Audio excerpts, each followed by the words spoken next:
Hi, Paul. How you doing, fella? I'm really good, thank you. How are you? Yeah, I'm good. I'm good.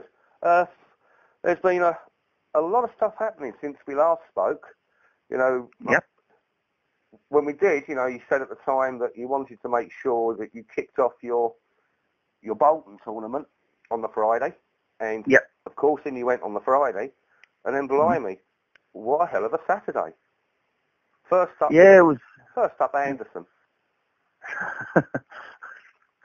Yeah, the Anderson game for me was a bit of a laugh at the start because, you know, after I played Graham on the Friday night, I felt like I'd only ever had one experience of playing on the floorboards. They put me in board 8 right in the corner. It was quite a hot night. You know, when it was all said and done, I thought, right, it's job done. Didn't play, you know, 100%, but you know, I'd played well enough, and I thought there was still a little bit of stuff kind of in the tank. Going into the Anderson draw, I was actually in the crowd at the time when it was made, and my first name came out, I believe, and Gary's came out, and I just put my hands to my side and I just went, I expected it to happen. And about 5 minutes later, I jumped in the car, went home, and got ready for the next day. Yeah, but what a game it was itself. You know, you took the first leg, you know, relatively comfortably. Then Gary just opened up and started battering. He was prolific. Yeah. He certainly was. I mean, I've got to hold my hands up and say that Gary was the better player in the first 5 legs. You know, first 6 legs. He really did just put me on the old chopping block and give me a couple of slices. But you know, later in the game, I thought to myself, and this is exactly what I said to Dave Clark on Sky Sports. You know, when I was 4-1 down, I thought, if I can get back to 6-4 at the second break, I still think I've got a chance. And that's exactly what I did. I got the 6-4 down, and admittedly, Gary missed a lot of doubles in a couple of the legs, which you know, I took advantage of. But I think the whole game stood on one shot, which was when I had 88 for the bull, and I hit the 20, I hit the 80, and I thought, if I can get this, and I think it was to go 8-7 up. When I hit that bullseye, I just thought, right, you're not going to get a better chance than this to beat Gary on his current form, so just make sure you give yourself another chance and take it, and luckily I did. Yeah, indeed you did. There's a few lads on ours, obviously north of the border, you know, High Knots, Frog, Dr. Z, etc., Hang the DJ. They weren't very happy with you at that point in time. You know, obviously he's a real favourite up there. Yeah. But immediately then came, you know, you've just beaten the Premier League champion. Sorry. Yeah, well, yeah, you've beaten the Premier League champion. And then what name has to come out of the draw? You know, Mr. Taylor. Was somebody actually looking at you and smiling from above?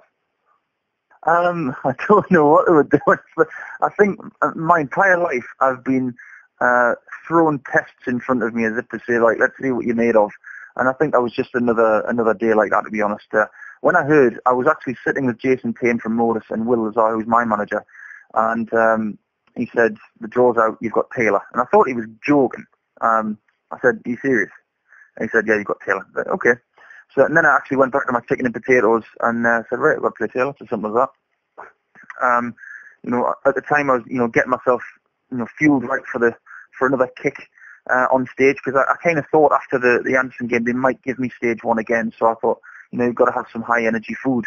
Yeah. So luckily Nando's was right next door, so I got some chicken and potatoes and a little bit of veg inside me, and I thought I'd go back to the venue, had, you know, another litre of water because of the temperature in the arena, and by the time the Taylor game came around, I was ready to go. Did you feel relaxed going up there, or charged up, or just? To be honest, it felt like a little bit of deja vu. I mean, the last time I played Phil on TV, I played him second game of the day after already playing on TV, so it felt very much similar to the other game. There was, you know, no kind of words exchanged between Phil and I before we got on stage.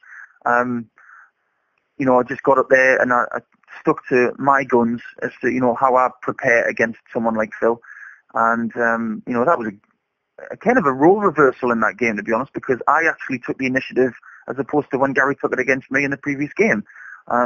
You know, being 7-3 up on Phil, you know, going at the break too, I thought, yeah, good opportunity here. And essentially, I think the break came at the wrong time for me. if we weren't taking a second break there, I believe I would have won that game probably 9-4, 9-5. Because I was on, a real sharp vein of form, and, when I went backstage for the break, I think it just came at the wrong time, but luckily, I had a couple of good shots and managed to get over the line only just. Yeah, but what a game. At the beginning of the game, the crowd were firmly on Taylor's side. That was evident from the noise coming across on the telly. But as you got further and further into it, you could hear the crowd. They'd dumped Taylor and they were rooting for you.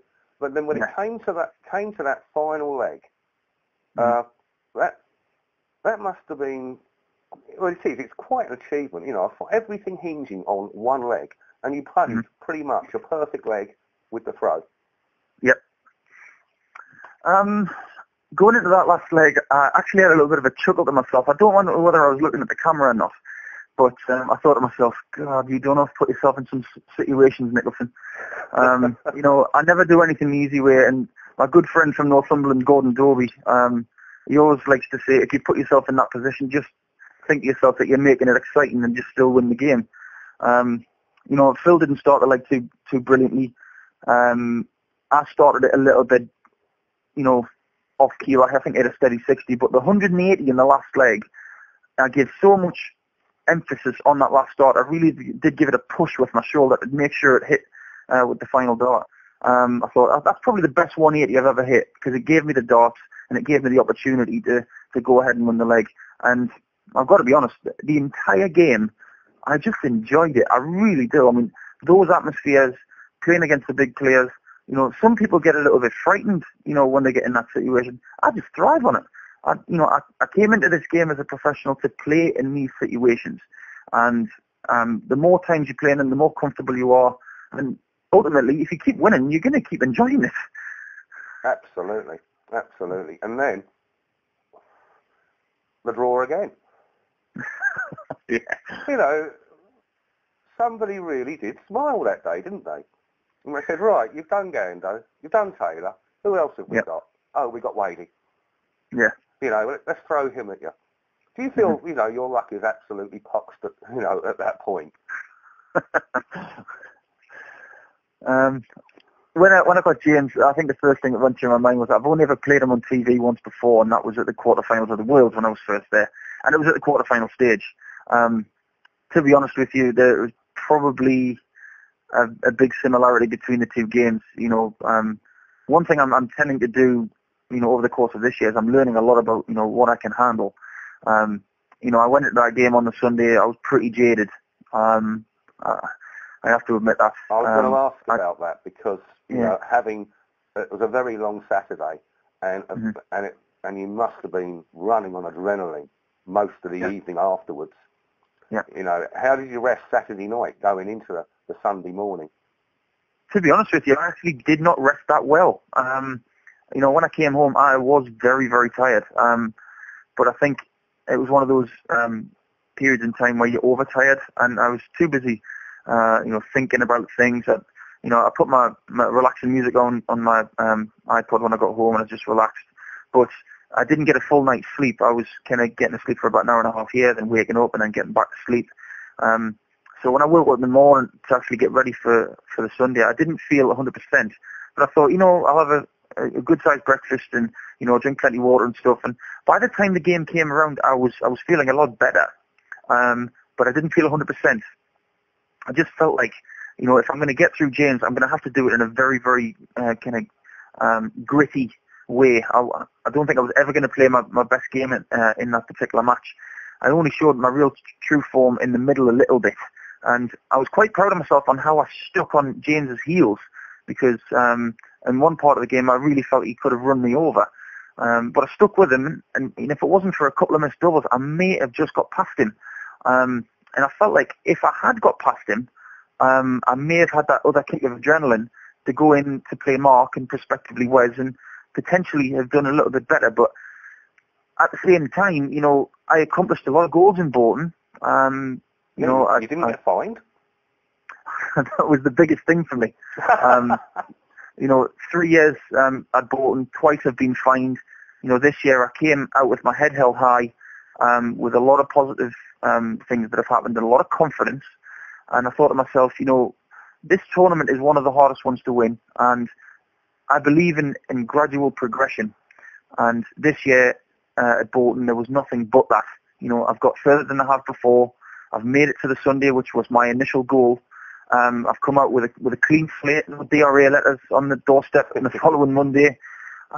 So, you know, thinking back on it now, extremely proud of it, but, you know, happy to move on now. Absolutely. It was a great tournament for you. And then you're back onto the Pro Tour.